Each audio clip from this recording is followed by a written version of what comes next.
Bienvenue à tous. 3 sujets à analyser dans ce numéro de Entre deux News. Une convention au PDCI RDA et un congrès au FPI annoncé le prochain mois. C'est à retrouver dans la première partie de cette émission. Puis dans la deuxième partie, filets sociaux, lancement du paiement des allocations à 30 000 nouveaux ménages. Et puis la dernière partie de cette émission, c'est un sujet également économique. Comme vous le savez, le prix borchant du kilogramme du cacao ivoirien est très attendu. Nous en parlerons ce soir dans votre émission d'analyse et de décryptage de l'actualité ivoirienne et internationale. Ce sera l'affaire de nos consultants Eric Bayala et Sylvain Debailly. Bonsoir à vous et très heureux d'être en votre compagnie. Bonsoir Sidik. À la première question, Sylvain Debailly, quel état des lieux faites-vous de l'absence et la présence également de la démocratie interne aux partis politiques ivoiriens dans le choix des candidats à la présidentielle ainsi que le choix des présidents des partis politiques?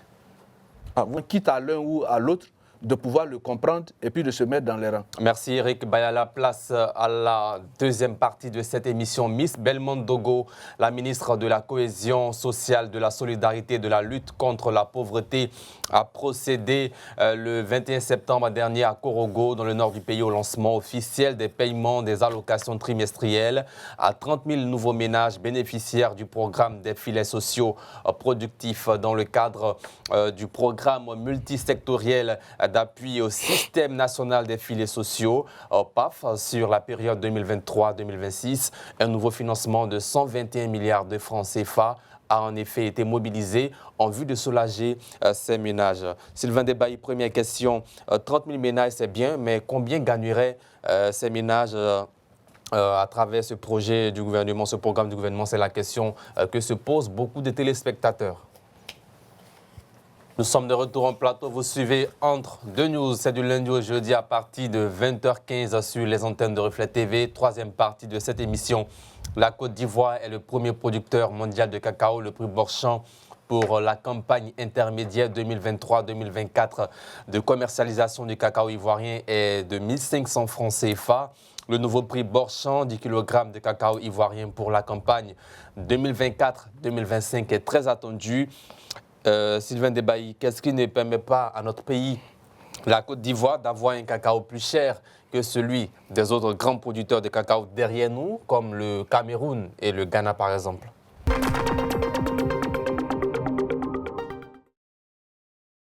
Le chiffre du jour, c'est 32. 32. Alors, c'est parti. Haute autorité pour la bonne gouvernance. 32 fonctionnaires et agents de l'État des secteurs de la santé et de l'éducation nationale ainsi que de la construction pris en flagrant délit. Faut-il rappeler, selon les notations internationales dont Transparency International, indice national de perception de la corruption. En 2012-2013, la Côte d'Ivoire était 130e sur 180 pays dans le dernier classement de 2023 qui est sorti en janvier 2024. La Côte d'Ivoire est à la 87e place sur 180 pays. Merci Sylvain Debailly. Juste pour le faire valoir. Fin de cette émission, merci de l'avoir suivi. Rendez-vous demain à 20h15 pour le dernier numéro de la semaine. Portez-vous bien, que Dieu veille sur vous et sur la Côte d'Ivoire. Bonsoir. Bonsoir à tous. Présidentielle 2025, après l'appel à l'unité lancé par le président du PPACI à Beaunois, un autre parti de l'opposition politique ivoirienne se dit prêt à s'allier au PPACI. Il s'agit du Parti de la Renaissance démocratique et du développement, PRDD. Son président, Yoro Loulou, est sur ce plateau. Bonsoir, président. Bonsoir. En face, Gaël Lakpa, analyste sociopolitique. Bonsoir, Gaël Lakpa. Bonsoir, Sidik. Et dans la seconde partie de cette émission, Front populaire ivoirien, le FPI de Pascal Affi-N'Guessan fait un réaménagement au sein de la direction du parti.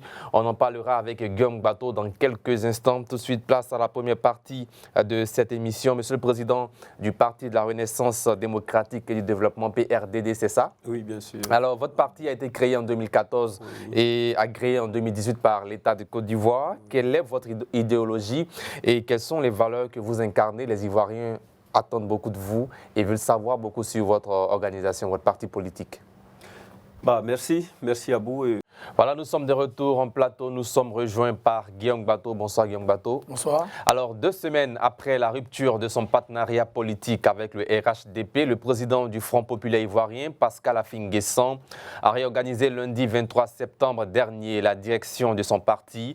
Tous ceux qui rament à contre-courant de sa nouvelle vision ont été balayés des rangs du parti. Guillaume Bato, personne ne s'y attendait. Quelles sont les raisons qui pourraient expliquer ce réaménagement, cette décision du président du FPI? Je pense que cette décision est consécutive au récent débat. Le chiffre du jour, c'est 21. Non. Indice agriculture, c'est un pourcentage. Je ne veux pas faire du fétichisme. Alors, bien que la Côte d'Ivoire soit l'un des plus grands producteurs mondiaux de noix de cajou avec une production annuelle de 1,2 million de tonnes en 2023, le taux de transformation reste relativement faible, à seulement 21% en 2023. Ce chiffre reste en deçà de l'objectif que s'est fixé le gouvernement ivoirien, transformer 50% de la production d'ici à 2030. Que vous inspire ce chiffre? Il faut encourager les agriculteurs. C'est Guillaume Bato, rendez-vous très vite. Merci également Gaël Lakpa, merci chers téléspectateurs. On ne finira pas cette émission sans que je ne fasse un carton rouge à tous ces partis politiques que nous invitons sur ce plateau qui refusent malheureusement de participer au débat. Cette émission se veut l'expression de la démocratie. Nous vous invitons pour mieux vous comprendre sur des sujets qui font l'actualité. Merci bien, à demain pour un autre numéro de Entre deux News. D'ici là, portez-vous bien et que Dieu veille sur vous. Bonsoir.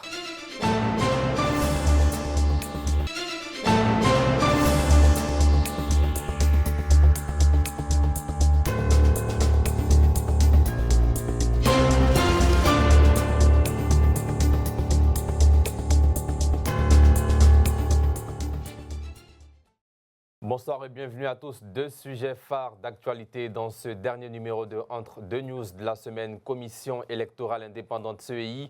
Le président de l'institution, Ibrahim Coulibaly Kuibière, répond aux critiques de l'opposition politique ivoirienne.